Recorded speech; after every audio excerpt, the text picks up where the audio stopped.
There is a quiet crisis that haunts millions of people every day. It doesn't always show on the surface. It hides behind routines, behind smiles, behind productivity. It's a silent ache, a vague sense that something is missing, even when life seems fine on paper. This feeling has many names: emptiness, numbness, disconnection. But no matter what you call it, it speaks to the same truth, that something inside us is not whole. Carl Jung, the Swiss psychiatrist and depth psychologist, spent his life studying this phenomenon. He believed that this emptiness was not a problem to be fixed, but a message to be understood. A signal from the soul that we have lost contact with who we really are. In the modern world, the experience of inner emptiness is more common than ever. Despite material comfort and technological progress, people feel spiritually bankrupt. Despite being surrounded by noise and stimulation, people feel isolated and bored. Jung saw this coming. He believed that the modern individual had become cut off from the deeper sources of meaning. Not just religious belief, but the symbolic, emotional, and intuitive dimensions of life. He called this condition a loss of soul. Not in a moral or religious sense, but in a psychological one. To lose the soul, in Jung's view, means to lose the connection to the deepest layers of the self. And when that happens, no amount of success, pleasure, or distraction can fill the void. Jung believed that the psyche or soul has a natural drive toward wholeness. It seeks integration not just of the good and acceptable parts of the self, but of everything, the dark, the irrational, the hidden. But modern society teaches us to split ourselves. From a young age, we learn to suppress emotions, hide weaknesses, and fit into roles. We construct an identity based on what others expect. We become efficient, agreeable, productive. But in the process, we exile huge parts of ourselves. We push them into the unconscious, where they fester and eventually return, not as conscious thoughts, but as anxiety, depression, and emptiness. This is what Jung called the shadow, the parts of ourselves we deny, reject, or avoid. The shadow is not just evil or dangerous. It also contains our vitality, creativity, and authenticity. When we cut ourselves off from it, we feel dead inside. We go through the motions, we pretend, we perform, but we're not really living. Jung believed that to feel whole again, we must face the shadow. We must reintegrate what we've lost. This is not easy. It means confronting painful truths, admitting our contradictions, and letting go of the persona, the mask we wear in public. The persona is one of Jung's most important ideas. It refers to the social self, the version of us we present to the world. Everyone has a persona. It helps us function in society. But problems arise when we mistake the persona for the whole self, when we identify only with the role, whether it's the successful professional, the good parent, the loyal partner. We lose touch with the deeper inner self. The persona becomes a prison. We feel like imposters, like something inside us is missing, and we don't know why. That's because the real self, the self with a capital S, is not a role. It is the totality of the psyche, the inner center that includes the conscious ego, the shadow, the anima or animus, and the collective unconscious. Jung believed that the self is not something we create, but something we uncover. It is already there, waiting to be realized. But to find it, we must undergo a process he called individuation. Individuation is the journey of becoming who you truly are. It's not about becoming perfect or special, it's about becoming whole. It means listening to your dreams, your emotions, your fears.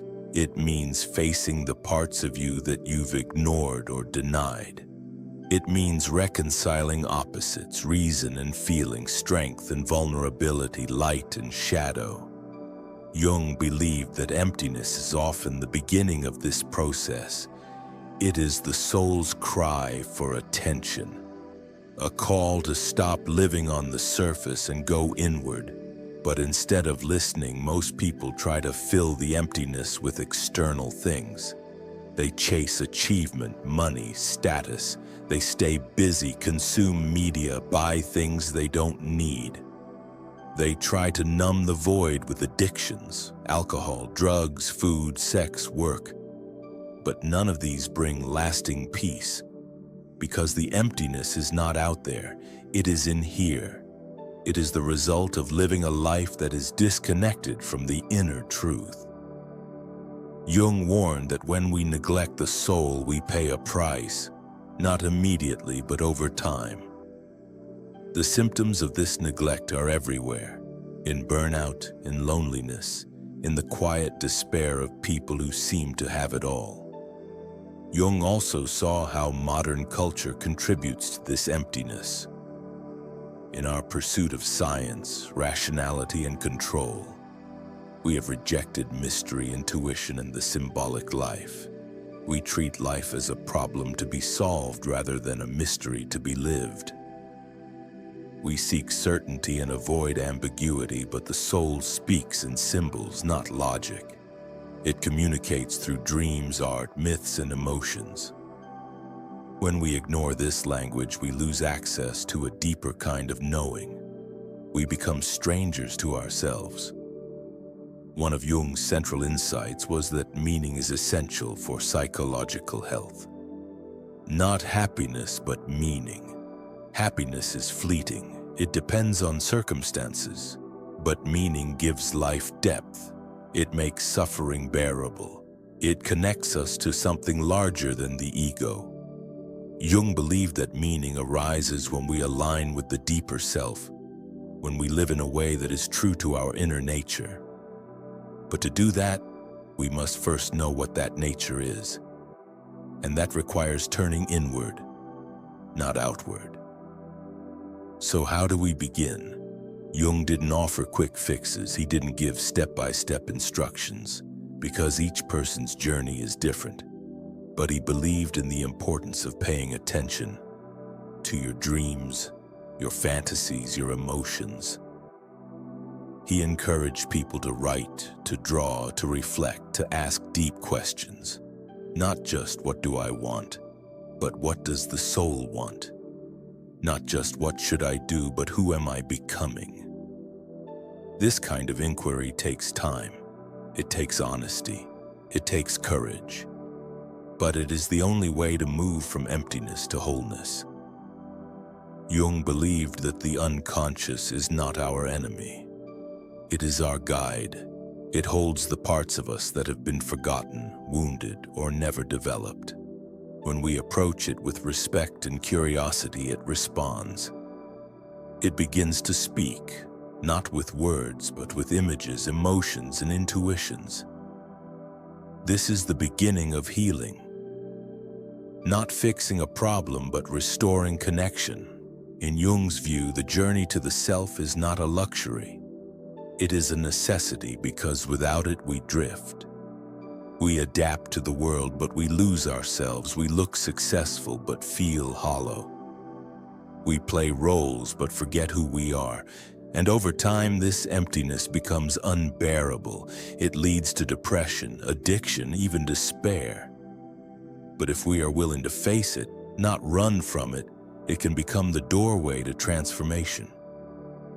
Jung wrote that man cannot stand a meaningless life, and the emptiness so many people feel is a reflection of that.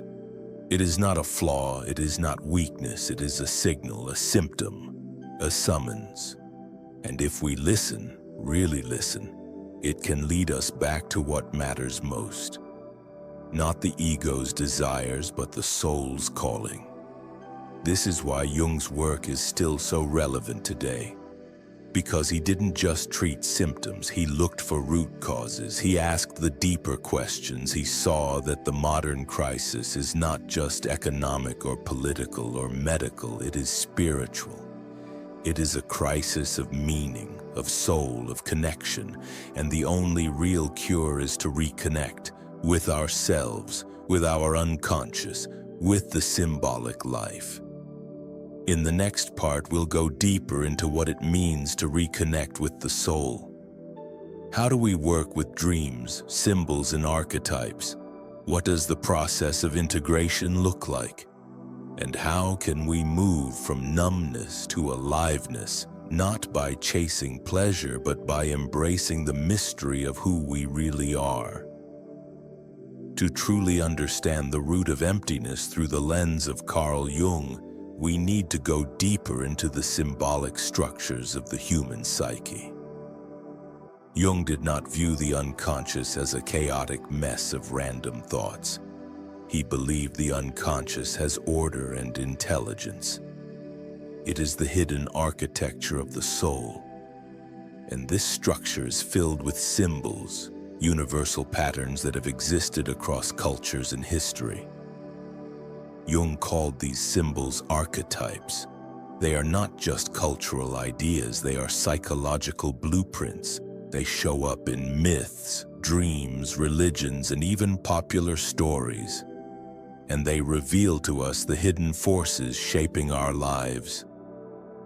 If you feel empty, it's often because these archetypal energies have been ignored, suppressed, or distorted. When we live only from the conscious ego, our narrow sense of self, we disconnect from these deeper forces. The archetypes don't go away. They operate unconsciously. And when we're not aware of them, they take over in unhealthy ways. For example, the archetype of the hero, when unconscious, can lead to burnout because the ego tries to carry the entire world. The archetype of the mother, when distorted, can lead to suffocating others or losing yourself in care. Jung's point was that these energies must be consciously integrated. They are part of who we are, and until we acknowledge them, we remain fragmented. We feel hollow because parts of us remain in the dark. Working with archetypes begins with noticing patterns. What kinds of dreams repeat? What roles do you always play in relationships? What stories or characters have always resonated with you? These clues point to the inner landscape.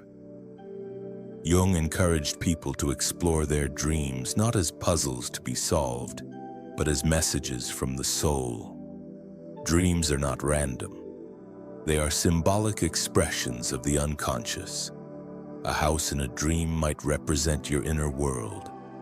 A stranger might represent a disowned part of yourself. Water might symbolize emotion, the unconscious, or the flow of life. Jung kept meticulous dream journals. He would draw the images, reflect on the symbols, and ask what they were trying to tell him. He didn't rush to interpret. He listened. He let the unconscious speak in its own language. And through this dialogue, he began to piece together the deeper map of the psyche. You can do the same. Keep a dream journal. Sit with the images. Ask not just, what does this mean, but what is this part of me trying to say? This kind of inner attention is rare in today's world, but it is essential for healing emptiness, because it brings you back into relationship with the soul. Another key to healing emptiness is understanding projection. Jung believed that we see in others what we deny in ourselves. This is projection. If you feel intense admiration or hatred towards someone, it's often because they carry a piece of your psyche that you haven't owned. The person becomes a mirror. And if you're unaware of this, you remain enslaved to your projections. You blame others, idealize others, or fear others without realizing that the real drama is happening inside you. Jung taught that the way to stop being ruled by projections is to take them back, to own your feelings, to ask, what part of me does this person reflect? This process is not comfortable, but it is freeing. It gives you back your energy. It makes you more whole. Most people don't know how much of their life is lived unconsciously. They follow scripts, chase approval, react to triggers, without ever asking why. Jung believed that the goal of therapy and of life is to make the unconscious conscious, because only then can you choose your path freely. Otherwise, as Jung said, you will be led by the nose by fate. Emptiness often signals that you are not living your own life. You are living a borrowed identity, the life others expect of you, the role that keeps you safe, but not the life that reflects your essence. To begin reclaiming that life, Jung suggested engaging with what he called active imagination. This is a technique of entering into dialogue with the unconscious. You start with a dream image or a feeling or a fantasy, and instead of analyzing it intellectually, you interact with it. You let it speak. You might draw it, write a story about it, or visualize a conversation with it. This might seem strange at first, but it is a way of honoring the soul's language.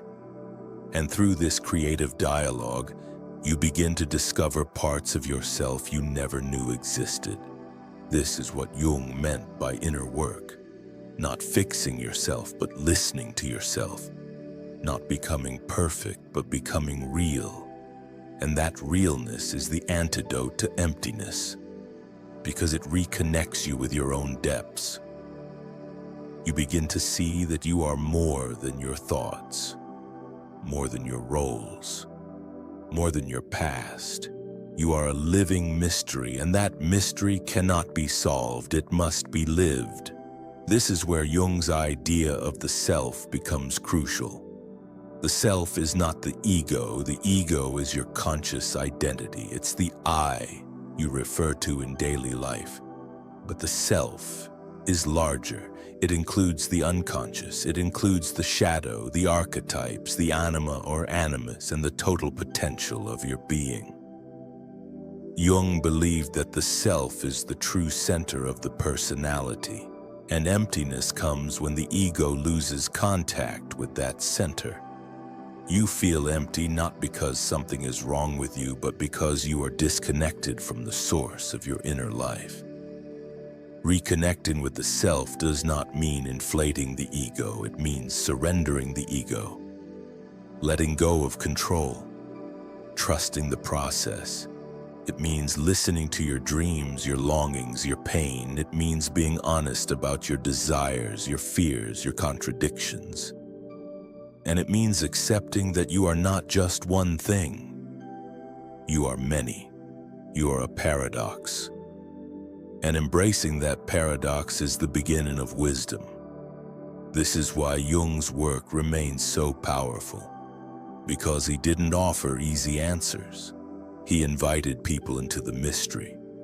He showed that the path to meaning is not found in certainty, but in depth. Not in answers, but in questions. Not in conformity, but in authenticity. And most of all, he showed that the soul has its own timing, its own rhythm, its own wisdom. When you begin to honor that, life changes.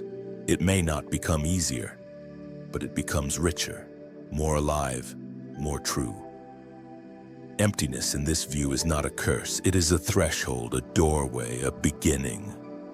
It is the soul's way of calling you back, back to yourself, back to the depths, back to the symbolic life. Jung believed that every psychological crisis is an opportunity, not for fixing, but for transforming. And transformation means death and rebirth, the death of the false self, the rebirth of the true self.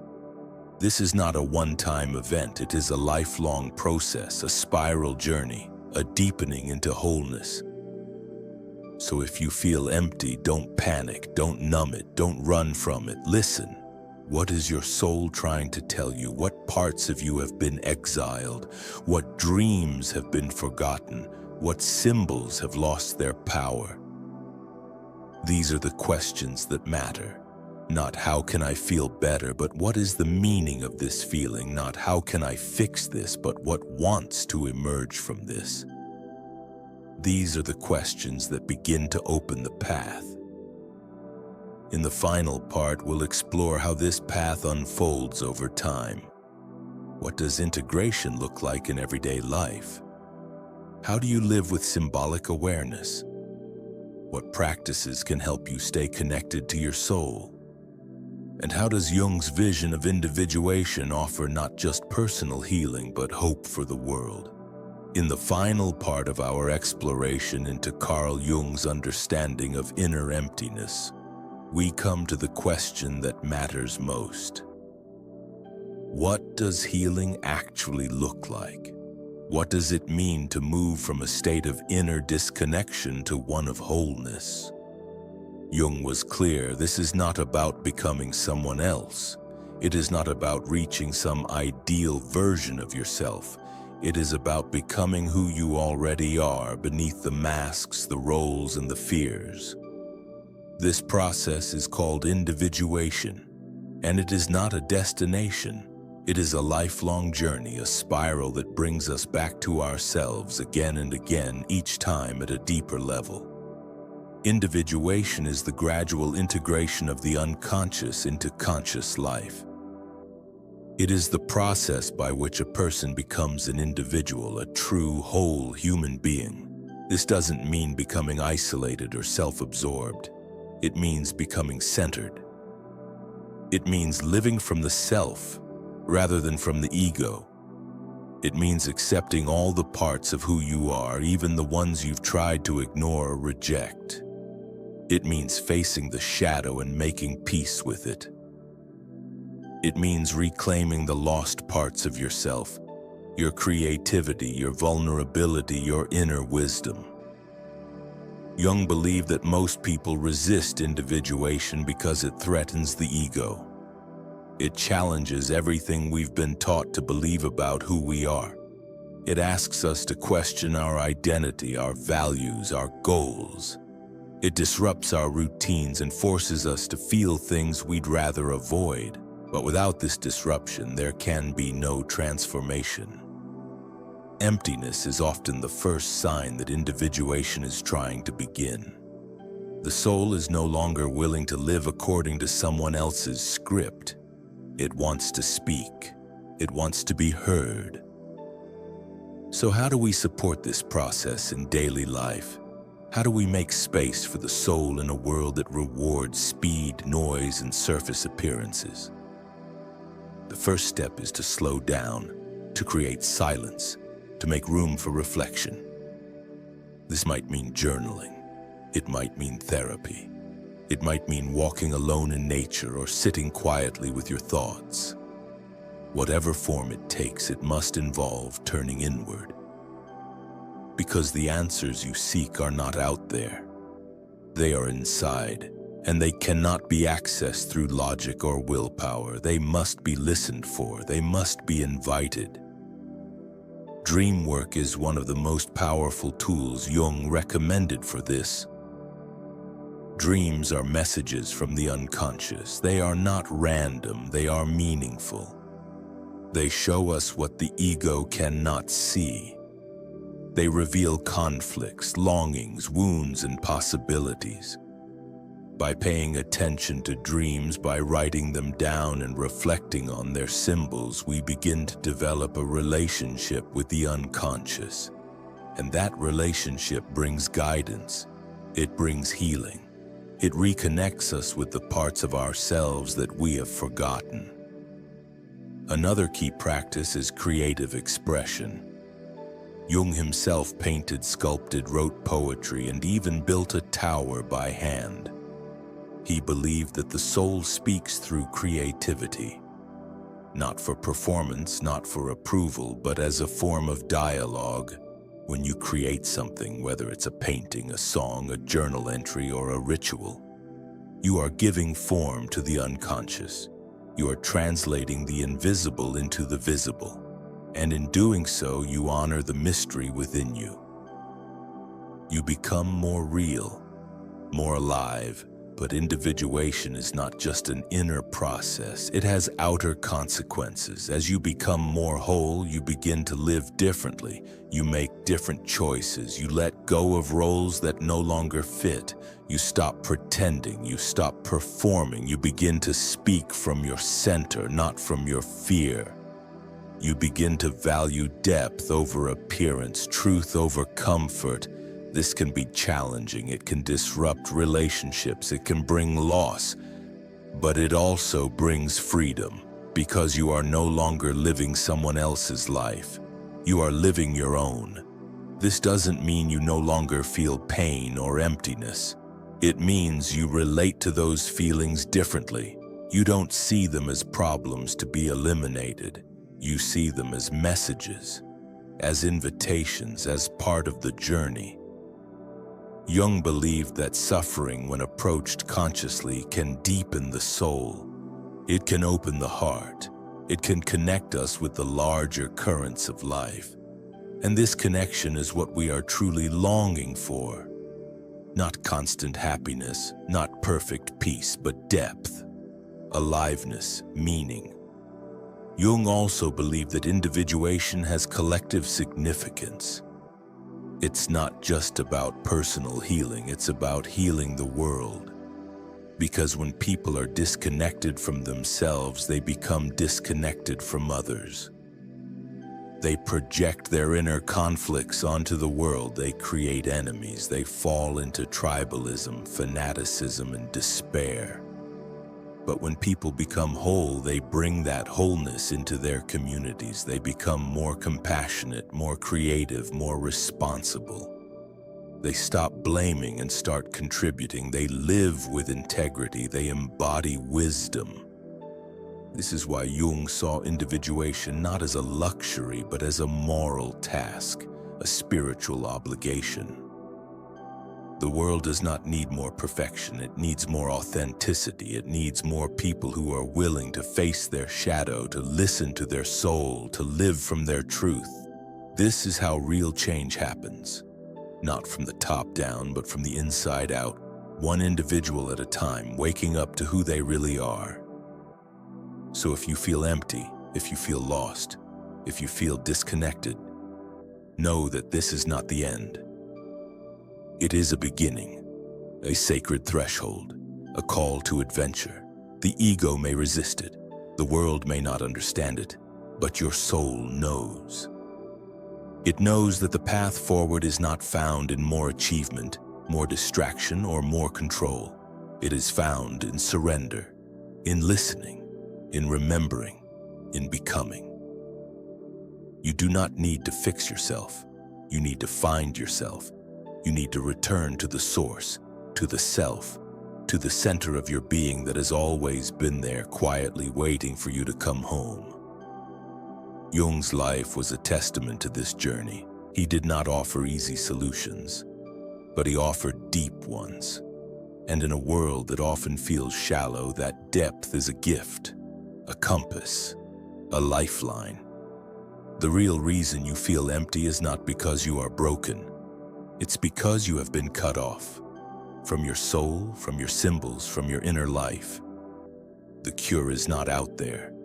It's in the turning inward, the facing of the shadow, the honoring of the dream, the embracing of paradox, the path of individuation.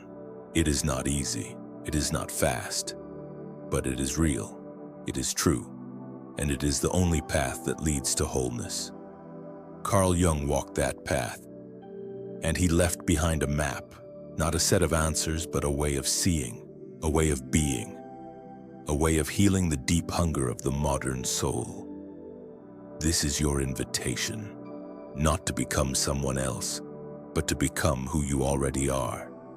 Beneath the roles, beneath the fear, beneath the noise, You are not empty, you are unfinished, you are not lost, you are becoming, and the journey has already begun.